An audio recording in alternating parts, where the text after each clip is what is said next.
राजीव मेरे सहयोगी और जानकारी इस पर देंगे। राजीव, ये एक बड़ी उपलब्धि योगी सरकार के लिए, जहां पर एनसीआरबी की जो रिपोर्ट सामने आई है, इसके महत्वपूर्ण बिंदुओं में सबसे ऊपर नाम उत्तर प्रदेश का है, जहां पर 2021 में सिर्फ एक ही केस दर्ज किया गया है।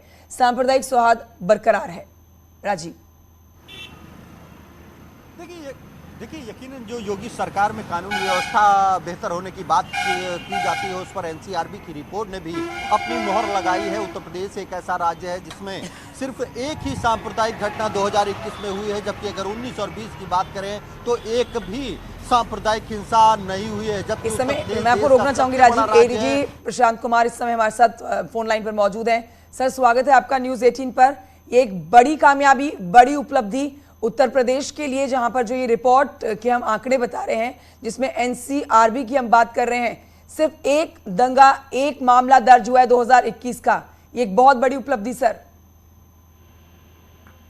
ये आपको आपके माध्यम से मैं आपके सारे दर्शकों को अवगत कराना चाहूंगा कि 2017 से ही सरकार की अपराध और अपराधियों के प्रति जीरो टॉलरेंस की नीति रही है, और इसके लिए पुलिस की वर्किंग में, पुलिस की ट्रेनिंग में, पुलिस के रिक्रूटमेंट में काफ़ी पारदर्शिता लाई गई है और बहुत ही उसमें चेंजेस किए गए हैं, और जिसके सार्थक परिणाम आप देख रहे हैं। जो एनसीआरबी का डेटा है, मैं बहुत सारी चीज़ें आपको स्पष्ट करना चाहूँगा, जैसे कि महिलाओं के संबंधित, जैसे मिशन शक्ति, महिलाओं के और बच्चों के बारे में सरकार की सुरक्षा की शीर्ष नीति है, और इसके लिए मिशन शक्ति का कार्यक्रम लॉन्च किया गया था, और उसके सार्थक परिणाम है कि महिलाओं के खिलाफ, बच्चों के खिलाफ हमारे साइबर थाने खोले गए जगह जगह पे। उसके कारण भी साइबर क्राइम में कमी आई है, तथा साथ ही साथ जो एसिड अटैक की घटना है, उसमें पूरे देश में हमारे पोजीशन जो है वो 36वां है। मतलब हम लोग सबसे लोएस्ट उस पे हैं। सबसे अच्छी स्थिति महिला संबंधी अपराध में उत्तर प्रदेश की है, और महिला संबंधी अपराध में जो दोष सिद्धि है, कन्विक्शन है, वो भी हम पूरे देश में प्रथम स्थान पर हैं। साइबर क्राइम में जो दोष सिद्धि है, उसमें भी हम प्रथम स्थान पर हैं। शस्त्रों के जब्तीकरण है, वहां भी हम प्रथम स्थान पर हैं। तो ये दर्शाता है कि अगर शासन की मंशा है और उसके लिए विभाग का प्रयास है, तो उसके बहुत ही अच्छे परिणाम आ रहे हैं, और ये आपने देखा भी है, और ये आंकड़े भी स्पष्ट कर रहे हैं कि सांप्रदायिक घटना प्रशांत कुमार जी, आप नहीं हुई। जी बिल्कुल, आपके एक्शन के साथ साथ प्रदेश में बुलडोजर का एक्शन भी जारी है सर, तो बुलडोजर का भी योगदान है, जिससे ये जो एक उपलब्धि हासिल की गई है। इस संबंध में मैं एक चीज स्पष्ट कर देना चाहूंगा कि बुलडोजर की जो कार्रवाइयां होती हैं जी, वो एक लीगल प्रक्रिया को फॉलो करने के बाद ही की जाती हैं, और आपने देखा होगा विभिन्न प्रकरणों में माननीय न्यायालय में भी लोग गए थे, और न्यायालय ने भी ये इस चीज को स्पष्ट किया कि ब्लैंकेट बैन नहीं लग सकता।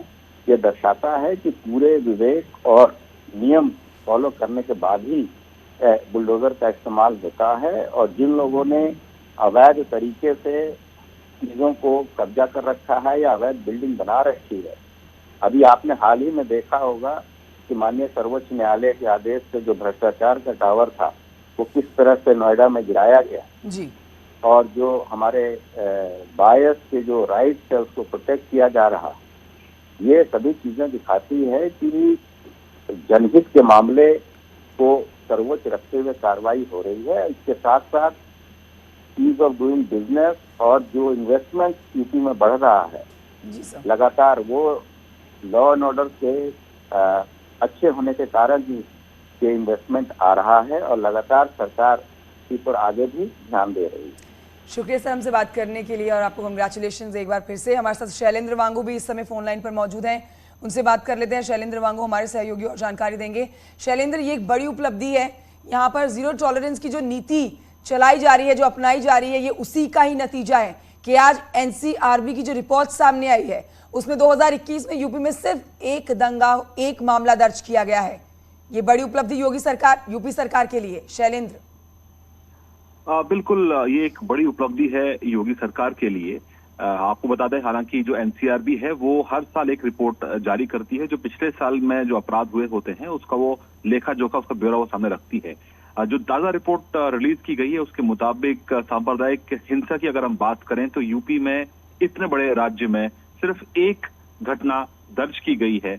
वो महज एक घटना रही है। हालांकि इससे पहले की अगर हम बात करें तो 2019 और 20 में एक भी घटना, सांप्रदायिक हिंसा की घटना की हम बात कर रहे हैं, कि एक भी घटना वहां पर दर्ज नहीं की गई है। हालांकि अगर हम कंपैरिजन करें तो झारखंड में उसी साल में, यानी पिछले साल में 100 ऐसे सांप्रदायिक हिंसा के मामले दर्ज किए गए हैं। बिहार में 51, राजस्थान में 22, महाराष्ट्र में 77 और हरियाणा जैसे राज्य में भी 40 घटनाएं दर्ज की गई हैं, लेकिन यूपी में सिर्फ एक। तो जाहिर तौर पर यह दिखाता है कि यूपी सरकार की तरफ से जो कदम उठाए गए हैं सांप्रदायिक सौहार्द को मजबूत करने के लिए और अपराधियों के खिलाफ जो कार्रवाई की जाती है, जिसके चलते यूपी में सांप्रदायिक सौहार्द बना हुआ है। लेकिन एक चिंता का विषय जरूर ये है कि एनसीआरबी की रिपोर्ट में जो बात की गई है हत्याओं के मामलों की, तो हत्याओं के मामलों में यूपी सबसे आगे है, जिसमें 3700 से ज्यादा मामले यूपी में दर्ज किए गए हैं पिछले साल।